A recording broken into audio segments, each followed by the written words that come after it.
Hi everyone, my name is Raj Macker. Let's take a look at the infographic I created for Info-424, the Seattle startup ecosystem. Let's jump right into how I exploited numbers. As you can see, I have a numbers display right here, which is a bar graph showing the number of Techstars company invested per year starting with 2007, ending with 2013. With this numbers display, I really just wanted to exploit potential by using icons to show that there is a positive growth in the movement, hence the title. Moving on, I also exploited numbers through my utilization of icons here in my relationships display. I showed that nearly $10 billion of angel money is being invested by using this large stack of cash, in addition to showing that Seattle was the largest growing big city in 2013 by showing a large group of people. Moving on, let's show how location potential is exploited in my infographic. As you can see, I have a map of Seattle here on the left. Given the title, you understand that we are examining Seattle as a context. However, my display is given an answer of where visually. This map shows the districts of Seattle and has callouts that define each section respectively. In addition to this, there is also a legend that allows the users to draw a literal association with the colors by showing what the districts are actually called. I could have definitely improved this display. For example, if a viewer was unaware of Seattle or even Washington as a place, they would be confused as to what this map was. My infographic could better exploit visual potential if you were able to see Seattle in the context of a more familiar map, for example, the United States. I also exploit visual potential using familiar landmarks, for example, the Space Needle and Mount Rainier, to trigger associations that allow the user to contextualize the infographic. The same critiques apply here as well, honestly. If someone was unaware of Seattle landmarks, they think that Mount Rainier was just sort of some random mountain, and may be confused by my mediocre illustration of the Space Needle. Let's move on to appearance potential and how it is exploited. I think my choice of subject is interesting because what I'm describing is a culture and an ecosystem rather than a physical thing. As a result, when exploiting visual potential to answer the question, what does it look like, I utilize icons that are metaphors for what I'm talking about. First off, I use light bulbs to explore the idea of ideation. And it really emphasizes the notion of what I'm talking about in terms of the process of buying and selling ideas. And symbology was a really great methodology for doing that. And I kept these symbols consistent throughout my infographic. Here with this light bulb, here, down here, and as well as up here. Moving on, I also used these small humans to take my abstract subject matter, and it really allows the user or the viewer to apply what they learned to the hypothetical situation. For example, everything I learned in this infographic I really can apply to this little man because he remains consistent throughout. And finally, I also exploit symbology throughout the utilization of dollar signs here and here, which is a lot easier to talk about than actually, for example, putting a dollar amount. So let's examine how relationship potential is exploited. My entire infographic is aimed at informing users that there is a great blossoming relationship between early stage entrepreneurship and Seattle, Washington. Thus, when exploiting visual potential to answer the question, are these concepts related? My relationship displays utilizes visual elements to correlate Seattle with blossoming entrepreneurship. My relationship display exploits visual potential by using our favorite little icon to imply that a Seattle entrepreneur has access to all of the things below it. The viewer is able to draw a connection between these visually through the utilization of these white dots. While I was able to understand this, someone unfamiliar with Seattle may have needed a little bit more literal interpretation of this relationship, perhaps a map of Seattle being connected to these circles instead. Nonetheless, because I kept the icons consistent throughout and juxtaposed this icon with a map of Seattle, I think that the relationship was pretty firm. Let's move on to time potential and how it was exploited. My infographic aims to give an accurate representation of the ecosystem in which startups exist in Seattle. My time display isn't really directly correlated to Seattle startups. However, this quarter I had the privilege of taking part in a startup of my own. Part of this endeavor involved understanding the paces and time cycles that a startup goes through. My infographic answers the question, when did things happen relative to each other, by exploiting the visual potential seen here in my time display. This display is a series of steps split into two phases that I have learned usually happens over the course of 3 years. As you can see, iterative phase and funding phase. The problem with visualizing startup company trajectories is they're often completely unique to the startup. Thus, my display is a little bit more generalized view a little bit more generalized view of what happens and aims to give the viewer a more conceptual understanding of what happens during the startup time cycle. I really wanted to get the idea across that there's really two main phases and how important those two phases are to the success of a startup, the iterative phase and the funding phase. And I think the icons definitely facilitate that understanding as well. I definitely could have improved this display by perhaps using a more successful Seattle startup company as a model for my time display, and perhaps even show a month-by-month trajectory of what actually happened to them. Then again, though, as I said earlier, it's really hard to sort of use a startup company as a model for understanding things because what happens to each startup company is actually quite different in terms of the funding and iterative phases. So those are sort of a breakdown of how I exploited visual potential throughout my infographic. Let's move on to how I encoded things. I mainly encoded things with color, scale, and order, and also amount. My numbers display encodes height to show that there's a trend in growth, as you can see here with my icons as the bars. You may notice that the numbers are particularly small. This is because I wanted to rely more on the encoding rather than the hard data. I wanted the viewer to understand a growth trend from this graph more than anything else. I also utilized a bar chart because I learned that bar charts are often perceived as continuous data. And because I'm showing that the startup ecosystem is growing, continuity was key because I want to show that there's potential for this. Because I also don't really have a lot of data on my infographic, it was difficult to align data attributes with visual attributes.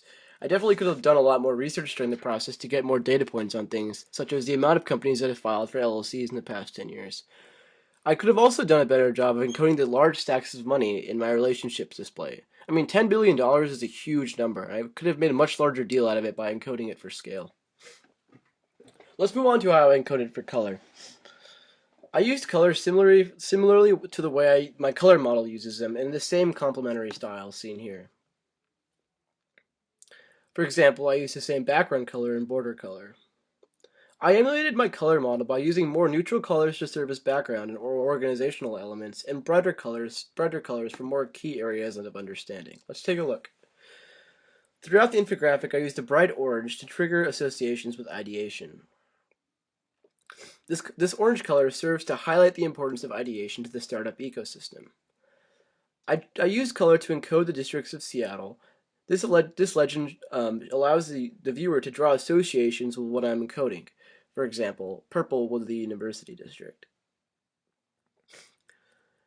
In addition, because I'm also adding a label to each district, not only are they taking not only are they associating the district with what color it's called, or not what the district is called with what color it's using, but also the characteristic that that district holds, which I think is really important for my infographic. And I think I definitely encode furthermore down on the bottom here in my other display. As you can see, when you read the university district here, you sort of visualize the map you just saw in your head as well as the characteristics from it. With the bright pastels I chose for my model, I really hope to express positivity and optimism. I mean, entrepreneurship's like a really hard thing, and it's often met with a lot of failure. But I think the only way really to be successful about it is with positivity and optimism. And I think the colors definitely do a good job of showing that. So let's move on to text. In my infographic, I used various forms of Helvetica Neue LT Standard as my model does. Seen here. So I really emulated the text in my model in a couple of ways. I used a much larger font and sub typeface for all of my headings, and in addition I used a smaller version of that typeface for all of my subheadings. Finally, I used a super narrow form of Helvetica for all my labels and specifics, as my model does for all of these genre titles. So in my locations display, I use callouts to exploit visual potential between text and form, and that's really how I use labels to associate what they're labeled with. I could have done a much better job at keeping this coherent throughout my relationships display. As you can see here, I really don't use callouts to show that there's a correlation between this circle and what it's being labeled with. And I think that if I used the same callouts I used here on the map, I could have exploited that a lot more. So let's move on to visual hierarchy. By varying size, shape, and position, I was able to derive a pretty successful visual hierarchy. Initially, I started with a map at the center of my infographic, but I learned through critiques that it was pretty much distracting to my overall visual hierarchy because the map didn't relate to every single one of my displays other than the context it was providing. I exploited scale for most of my visual potential in my infographic.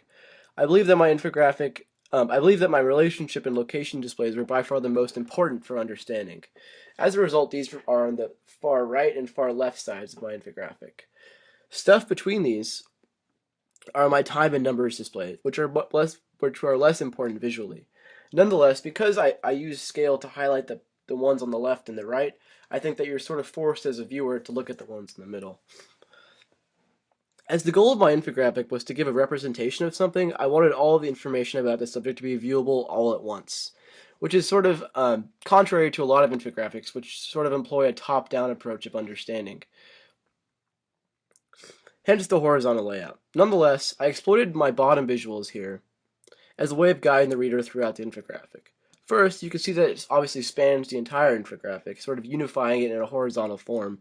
And second, you can see that I added these white little dots here, and I think that they really guide your eye throughout and sort of move you through the infographic. Let's talk about context now. The central message of my infographic is to display to the viewer a very easy to understand representation of the Seattle startup ecosystem and its obviously growing potential. I used similar information in my numbers display, seen here, by taking Techstars Seattle as my model and using the same data types for different years. My relationship display exploits different data types by giving 3 different examples: software companies, dollars, and groups of people. But while all these 3 data types are different, they all show how promising the Seattle startup ecosystem is. So that kind of transitions us into unity and variety. So unity and variety were actually really important for me when I was making this infographic. As I mentioned earlier, I'm giving a visual representation of a very abstract thing. As a result, I created unity by exploiting visual potential. My little icon man here, and here stays constant throughout the infographic. This allows the viewer to attribute what they learned from my infographic to this hypothetical figure. He stays unified through form and color as well. I also kept unity throughout my choice of symbology. I used the same light bulbs and dollar signs throughout, only changing alignment and form, only alignment and position. My relationship to I made sure to maintain some variety through my infographic, mostly through the utilization of color.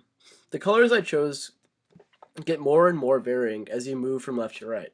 I feel like my color display does this as well. When you start at the top, you have more neutral colors and darker colors, but as you get towards the bottom, you really start to see brighter, especially this orange color.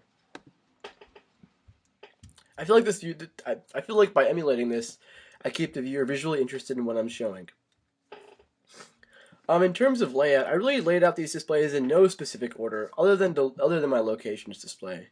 I really wanted my map to be the first thing that the user sees in order for them to really contextualize the infographic, because all of this is sort of meaningless unless you understand that it's all taking place in Seattle.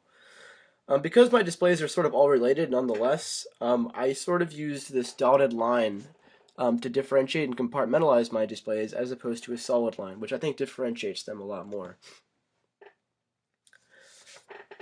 I also emulated my layout model in that I consciously chose the display I thought was most important and made it the first thing you really see when you look at the infographic.